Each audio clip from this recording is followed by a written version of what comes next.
Assalamualaikum warahmatullahi wabarakatuh. Saudara lon ban tigo Aceh, gukun ban tigo Aceh berarti ban seluruh Aceh yang hukum bahasa Aceh. Dan uronyo alhamdulillah lon di Luk Semawe. Pun nak pegah dengan Mbak Dron Bandung bahwa kita tengah masa pandemi dan perlu ke vaksin.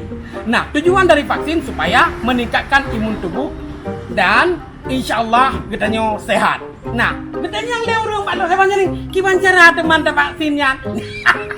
Kelihatan yang lagi nya pasti nanya kan pasti nanya pula Abang Joni. Oh iya. Betul orang anak PSO area. Oh iya. Jadi yang kena yang pertama dia daftar. Berapa daftar? Yang daftar bukan pelong loh. Yang pertama dia tuh daftar mesti coba KTP. Nah. Pensi. Pak dokternya. Tempat suntik. Yang ini tempat suntik. Yang akan disuntik oleh ibunya dan oleh bapaknya.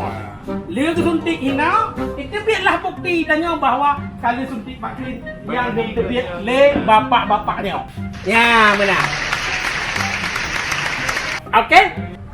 Gino, saudara, saya tanya salah saudara tanya yang kali vaksin. Kali suntik vaksin. Kali maaf, belum tanya sonan Muhammad Ali dari Oh, dari Luk Semawe Cina. Ya, saudara Muhammad Ali dari Luk Semawe kali suntik. Rasanya gimana? Sangat sedap. Nice. Natong ni dengar mangat sedap. Mangat sedap. Kubur. Ya, okey. Jadi saudara, laginya aku saudara tanya yang kali dia suntik Dino bak lapangan ira. Dan kepada saudara Mandung yang rencana nenajak suntik vaksinnya melangkah laju menyedino jet bak lapangan ira Luk Semawe. Ada yang bertanya, "Bang Joni kali vaksin?" Nah, 3, 2, 1, go!